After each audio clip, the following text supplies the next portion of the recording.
What is up, everyone? Welcome to the Football Chatbox. My name is Ryan, and welcome to the best players for Game Week 2 video. How are you doing? Let me know how your Game Week 1 went as well. And we're going to be looking at the best players from defenders, midfielders, and forwards for you to get in Game Week 2.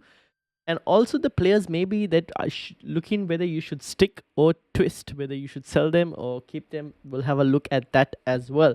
Let's start with, first of all, the best players to look at maybe buying if you don't already have them for Game Week 2. We'll start off with Guardiola. 6 million from Manchester City. They're about to get onto a really good run of fixtures. Obviously, they kept the clean sheet against Chelsea as well.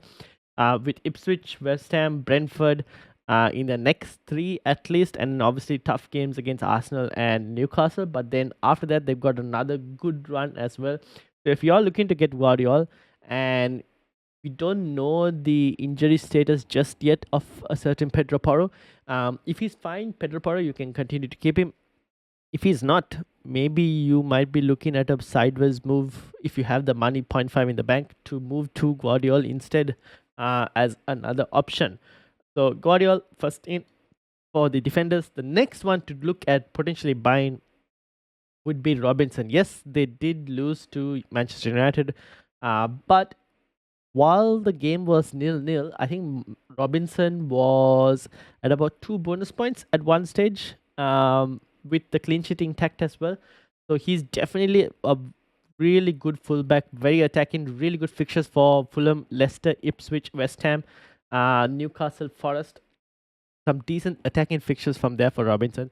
So he's my next defender that you should look in terms of getting in. You should probably look to get in.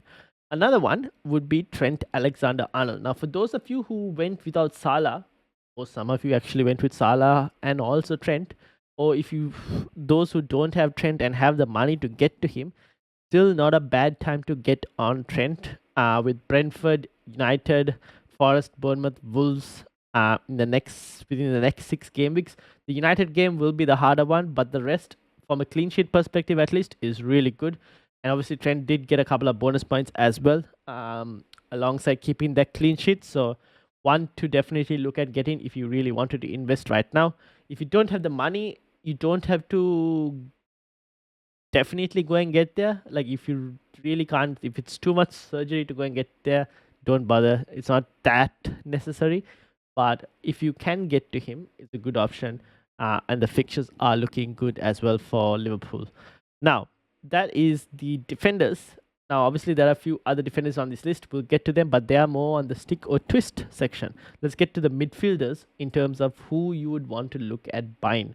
Starting off with Mo Salah. He looked pretty good, I would say. Was involved quite a bit in the second half. The first half, Liverpool did struggle a bit, but then obviously Ipswich had one too many yellow cards to their players, and then you can't press man to man after that point with too many yellow cards as well. And Liverpool found a way to get through, and Salah was the beneficiary with a goal and assist, and I think the highest point scorer for the game week as well. So Salah looked electric. If you don't have him, do you really need to break your squad apart to go and get him? Probably not if you still have the likes of a Trent and Jota in there to cover him. But Salah, for those who have, really good option. Still looking superb with Brentford next and United. After that, he does pretty well against United in most cases. Forest, Bournemouth, and Wolves as well. So similar to Trent, really good fixtures. And you could say he has Crystal Palace and Chelsea on top of that as well from an attacking point of view that are really good as well. So Salah has some amazing fixtures coming forward. He's in pretty good form right now. Looks on it as well. So definitely want to have a look at potentially getting ahead of Game Week 2. And next one, in terms of getting Diego Jota. Now, if you can't afford Salah and you wanted a Liverpool attacker and you don't have a Liverpool attacker, Jota is probably the next one to try and get. He had a really good chance that he missed from a Trent cross that he probably should have put in. Obviously 0.95 XG as well. He came away with one goal, could have had another one as well, to be honest. Again, like I said, with Salah and Trent, fixtures are looking good for Liverpool from the next up till Game Week 8, at least for the moment. And even then after that, just Game Week 9 is a small blip. So you might even be wildcarding by that point. So until at least game week 6, fixtures are really good for Liverpool, and Jota is in a really good spot to benefit from that as well. So that's for the midfielders. Let's move in to the forwards now.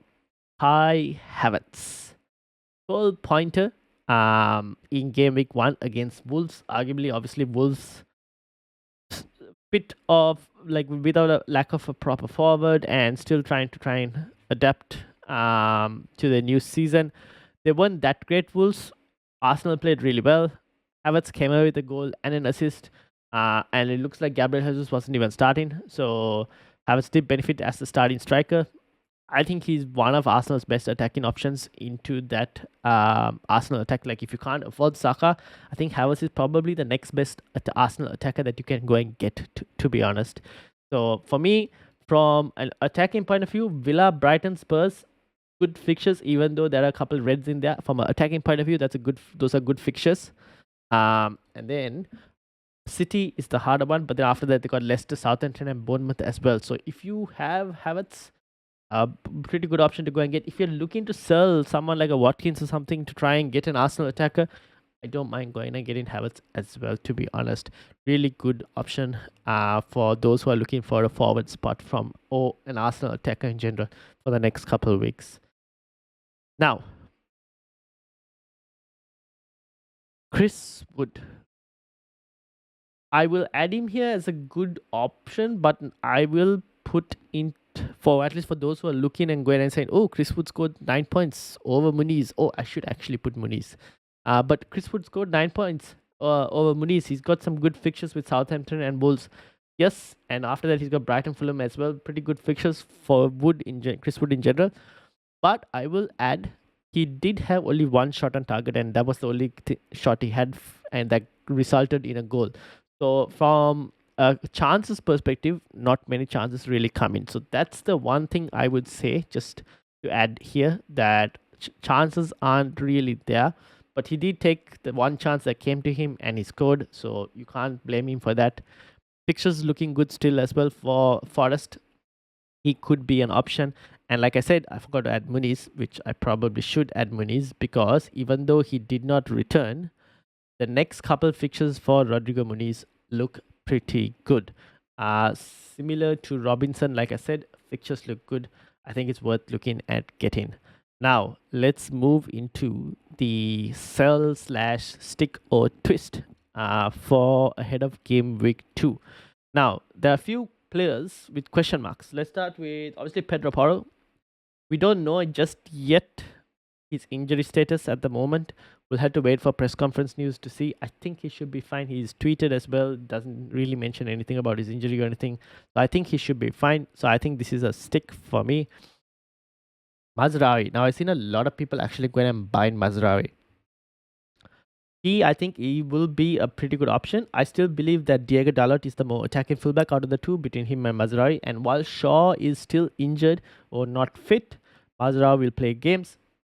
The only problem from a defensive clean sheet point of view, it's Brighton next, and Brighton love to score a couple of goals or are very attacking. Liverpool after that. So from a clean sheet perspective, it doesn't seem that great. Now United could still keep a clean sheet because they did put in a pretty decent defensive performances, like against Fulham. So they could still keep a clean sheet against Brighton, but Liverpool will be a tough one. If they manage to keep a clean sheet against Brighton and the game against Liverpool from a defensive point of view looks good, then I think there is worth investing ahead of Southampton and the likes of Crystal Palace as well. But for now, I would kind of be cautious. I wouldn't really go and get Mazraoui in just yet because Brighton and Liverpool are very attacking sides. That's one thing that I would want to mention with that. So an avoid for me for the moment, unless you have the next player we're going to talk about, Quansah. And like myself, I've got Quansah.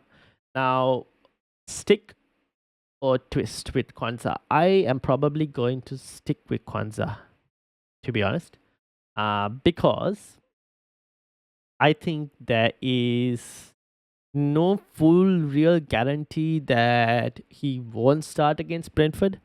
Me personally, I will be benching him against Brentford, but I'm not looking to go and sell. I think I am willing to wait for one more game week's worth of data to see what actually happens, whether he's actually out of favor with the manager or not, or whether it was more of a game perspective, a tactical perspective that the manager swapped and bought Konate on, right? So that is one thing that I kind of want to wait and see from a tactical perspective to see whether this is just an onslaught, like just for the game that Konate just happened to be the better option for that Ipswich game and he did that change, or is Konate just going to come straight in for game week 2 against Brentford? So I want to wait and see, and also have the ability to roll the transfer because 2 transfers in game week 3 could be pretty useful as well.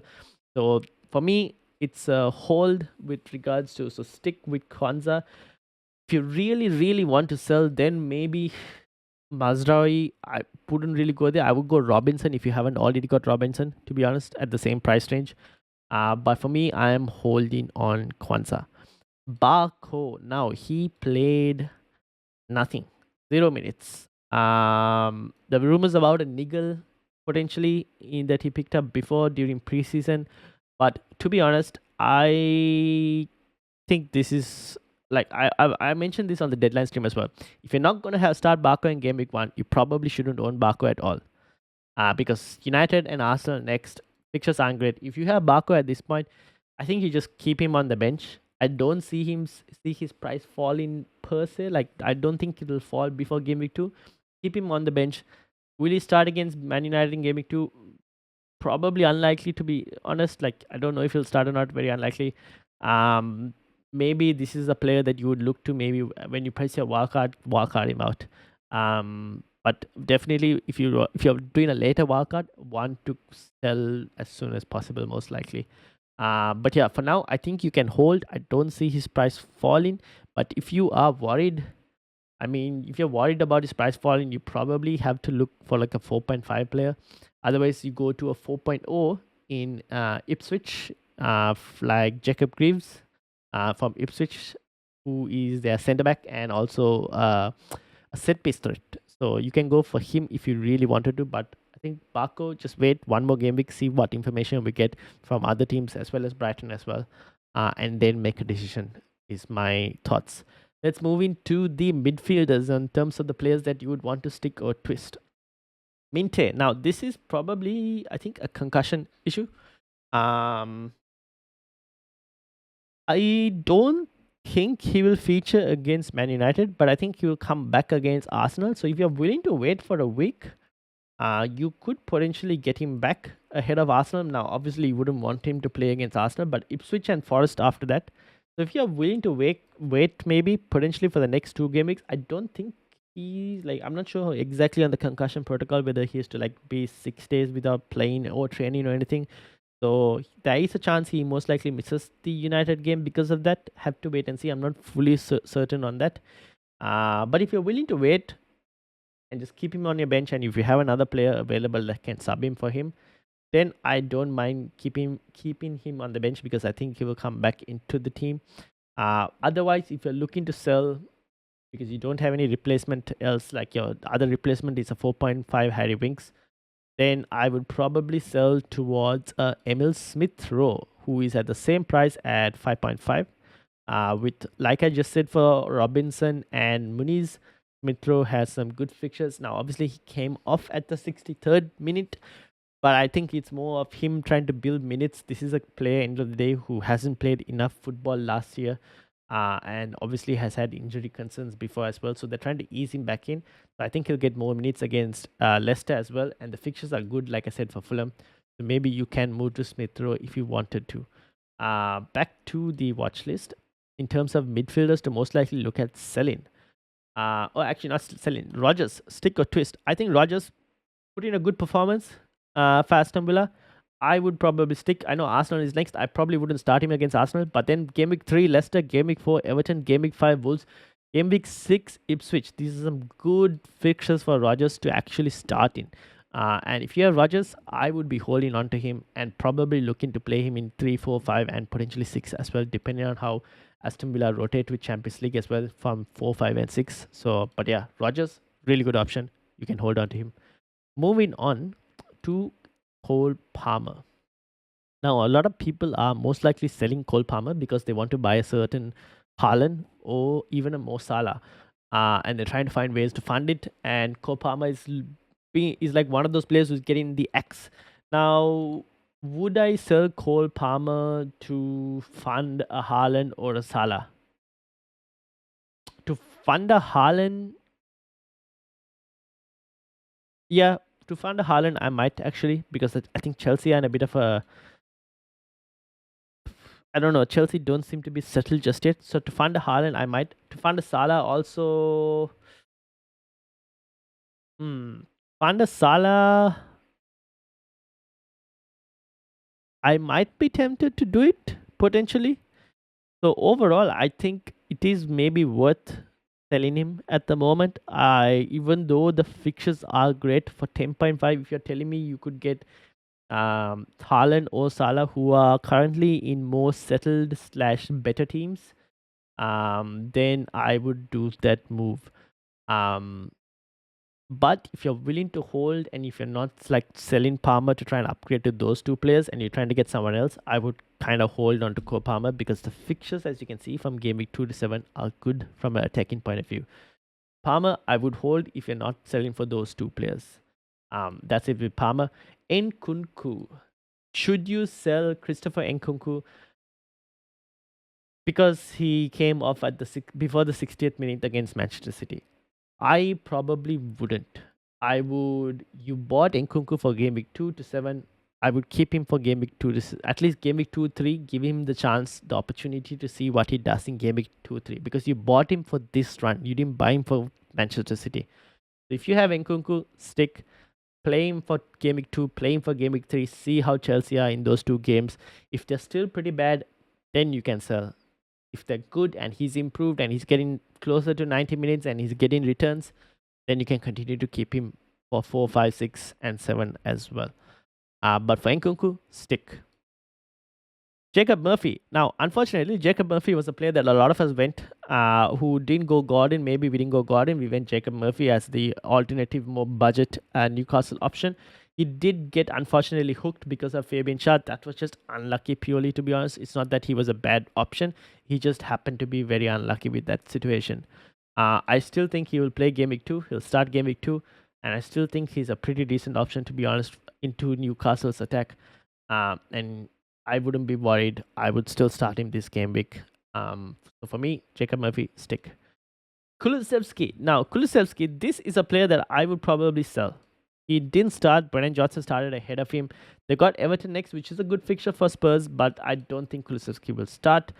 And then after that, Kulusevski Spurs in general, they've got Newcastle and Arsenal. So this is a player that I would probably look to sell. There are a few other options at 6.5 and a few at 5.5 also that I mentioned.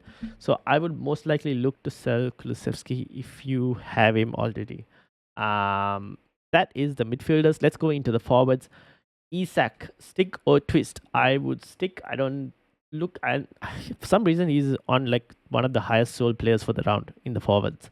I wouldn't sell Isak just because he got 5 points. And again, like I said, the red card kind of screwed most of the Newcastle assets. So I wouldn't sell Isak. Keep him. Good fixtures after as well in 2, 3, and 4. And even 5, to be honest, good fixtures until you maybe potentially look at wildcard in Subway Game Week 6 or something. Isak has good fixtures. You can keep him. If it's part of trying for you to like fund a certain Erling Haaland, then maybe there's a small case to be made. But I still think Isak has really good fixtures from an attacking point of view. So keep. Watkins. A lot of people selling Watkins to get a Haaland or Salah. Now, I don't know why you people started with Watkins in the first place, to be honest. But if you started with Watkins, I think you just keep him. I mean, the fixtures in game week 3, 4, 5, 6 are just really good. He just didn't have any preseason minutes because of that. He had only like 60 minutes in the game. But the remaining fixtures are looking good. He'll get more minutes against Arsenal and then he'll slowly get more minutes after that as well. And a lot of people will be looking to buy Watkins in game week 3. So I would just keep Watkins if you had Watkins. For me, stick. But if you're going to do a hokey-cokey in terms of selling Watkins to go and get Haaland and then come back again and get Watkins, you could do that if you wanted to. But at this point, I would just probably keep Watkins if you had him. But if you're selling him, I'm not going to stop you. It means that I get a 8.9 million Watkins in Game Week 3. But yeah, that's basically it. Muniz now didn't perform in terms of like didn't get on the score sheet against Man United, but again, like I said, against Smith Rowe, against like we mentioned Smith Rowe, Robinson, good fixtures. I think I already mentioned Muniz as well. One to get. Tony, one to sell. The rumors about Saudi links and everything doesn't seem like he's going to be part of Brentford's future. Definitely one for me to sell. They got Liverpool after that, and then Southampton, yes, good fixture, but maybe not for Tony because he might not even be there. And then after that, they got City, Spurs, not great for him, or whether he'll even be in the league by that point, we don't know. If you have Tony, probably a sell. Not probably, most definitely a sell. Darwin Núñez now didn't get a single minute. That is quite telling, to be honest. So for me, Darwin Núñez, if you have him, I don't know why you have him, sell him. What I would say. But yeah, that's basically it. I think hopefully that has answered some of the key questions in certain players in terms of whether they keep, whether you hold, whether you sell, and who do you want to buy. Let me know what you thought about this video. Would it be better if I showed like slightly different graphics, or are you okay with me showing the players like this? Does it make it easier for you to know which players I'm talking about? Let me know in the comments. This is just a brand new series as well, so I'm trying to experiment about with this. If you reached up to this point, hit the like button, hit the subscribe button, and I will see you all probably Wednesday or Thursday. Not really fully confirmed just yet in terms for a Game Week 2 podcast. So until then, hit the like button, hit the subscribe button, and I'll see you all later.